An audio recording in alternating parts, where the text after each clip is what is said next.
ان کا خیال ہے کہ پہلے دور میں علم رفتہ رفتہ اور تھوڑا تھوڑا ذہن نشین کروایا جائے، یعنی شروع میں بچوں کو تھوڑا سبق دیا جائے، ہر بات کے جو بنیادی اصول ہیں وہ طلبہ کو ذہن نشین کروائے جائیں، دوسرے درجے میں کچھ اونچی سطح کے مسائل زیر بحث لائے جائیں، اور تیسرے درجے میں علم اور فن کی تدریس تو ابتدا سے کی جائے، لیکن اس دور میں کسی مسئلے کو بغیر مکمل تشریح کے نہ چھوڑا جائے۔ اس دور میں طلبہ کو فن کی باریکیاں بتائی جائیں، مکمل طور پہ انہیں ذہن نشین کروا دینی چاہیے، کیونکہ تیسرے دور میں فن کو سمجھنے کی خاصی صلاحیت پیدا ہو چکی ہے۔ تدریج کے اس اصول کو دیکھا جائے تو ہمارا جو موجودہ نظام تعلیم ہے وہ بھی انہی 3 اصولوں پہ ہے کہ پہلے ابتدائی تعلیم ہے، پھر آپ کی ثانوی اور پھر اعلیٰ سطح کی تعلیم ہے۔ جس طرح سے ابتدائی تعلیم میں آپ کو بالکل ابتدائی تعلیم دی جاتی ہے، ابتدائی فن آپ کو سکھایا جاتا ہے، بنیادی اصول آپ کو بتائے جاتے ہیں۔ پھر جو دوسرے سطح کی تعلیم ہے اس میں آپ کو ذرا زیادہ مسائل جو ہیں وہ زیر بحث لائے جاتے ہیں، اور تیسرے درجے میں جو بھی ایک اپنے علم یا ایک فن آپ حاصل کرنا چاہتے ہیں اس کو مکمل تفصیل سے آپ دیکھتے ہیں، اور اعلیٰ سطح کی جو تعلیم ہوتی ہے وہ صرف آپ کا جو ایک اسپیسیفک سبجیکٹ، ایک فن جو آپ چوز کرتے ہیں اسی سے ریلیٹڈ ہوتی ہے۔ نیکسٹ دیکھتے ہیں جی بحث و مناظرہ کا طریقہ۔ علامہ رٹا بازی کے سخت خلاف ہیں، یہ اگر آپ کو یاد ہو تو یہ ٹاپک بھی ہم امام غزالی والے جو ہے طریقہ تدریس اس میں پڑھ چکے ہیں، کہ انہوں نے کہا تھا کہ بحث و مناظرہ کا طریقہ اپنایا جائے، یعنی جو رٹا بازی ہے اس کے خلاف انہوں نے بات کی تھی۔ علامہ رٹا بازی کے سخت خلاف تھے، وہ چاہتے تھے کہ طلبہ میں سوجھ بوجھ اور غور و فکر کی صلاحیت پیدا کی جائے، جس سے وہ مسائل زندگی حل کرنے کے قابل ہو سکیں۔ اس مقصد کے لیے وہ سفارش کرتے ہیں کہ کلاس میں بچے بحث و مناظرہ کا طریقہ اختیار کریں، یعنی سوال و جواب کا طریقہ اختیار کیا جائے۔ اس طرح ان کا خیال تھا کہ طلبہ میں سوچنے سمجھنے کی صلاحیت پیدا ہوتی ہے اور وہ اپنے مسائل کو حل خود تلاش کرنے کے قابل ہو جاتے ہیں۔ حصول علم کے لیے سفر کی اہمیت۔ ابن خلدون حصول علم کے لیے سفر کو بہت اہمیت دیتے ہیں، یعنی آپ کے دور میں جو اعلیٰ تعلیم کے ادارے تھے وہ بہت کم تھے اور عموماً دور دراز کے شہروں میں واقع تھے۔ اعلیٰ علوم کے حصول کے لیے سفر اختیار کرنا ضروری تھا، یعنی یہ ضروری تھا کہ جو اعلیٰ تعلیم حاصل کرنا چاہتے ہیں انہیں دور دراز کے شہروں میں جانا پڑتا تھا۔ ابن خلدون ایسے سفر کو اہمیت دیتے ہیں اور مستحسن یعنی نیک اور اچھا خیال کرتے ہیں۔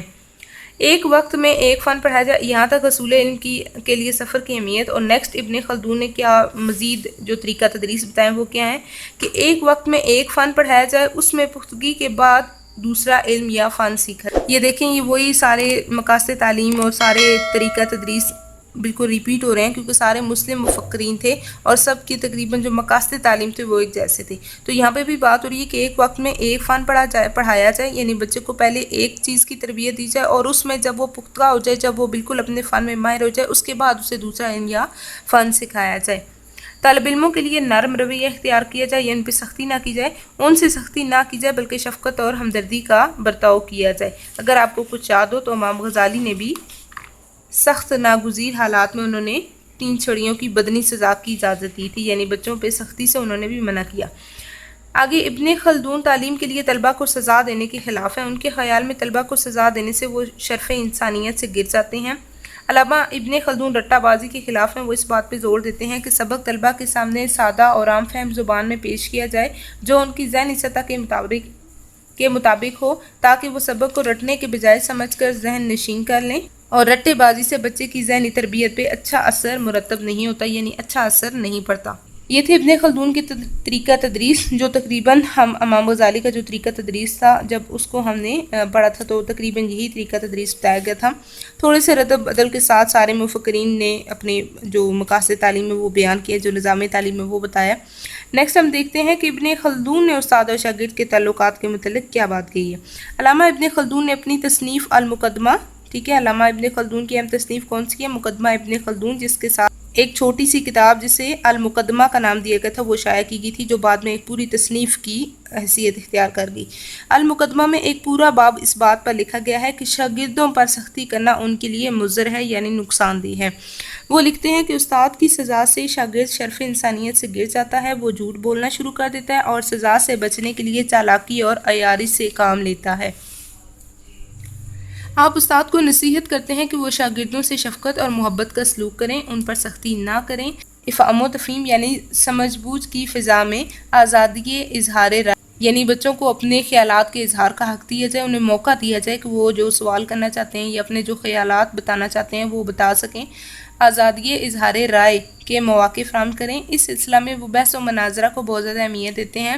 وہ طالب علم کے لیے متوازن نشو و نما کی غرض سے جبر و تشدد کی سختی سے ممانعت کرتے ہیں، یعنی بچوں کو مار پیٹ کی سخت ممانعت کرتے ہیں، مخالفت کرتے ہیں، منع کرتے ہیں۔ وہ فرماتے ہیں کہ تعلیم حاصل کرنا طالب علم کا فطری تقاضا ہے۔ یہ بات بھی ہم پہلے پڑھ چکے ہیں جہاں ہم نے المقدمہ جو ابن خلدون کی تصنیف ہے ان میں بیان کیے گئے موضوعات کا ایک خلاصہ ہم نے پڑھا تھا تعلیمی تصورات میں، وہاں پہ ہم نے یہ بات پڑھی ہے۔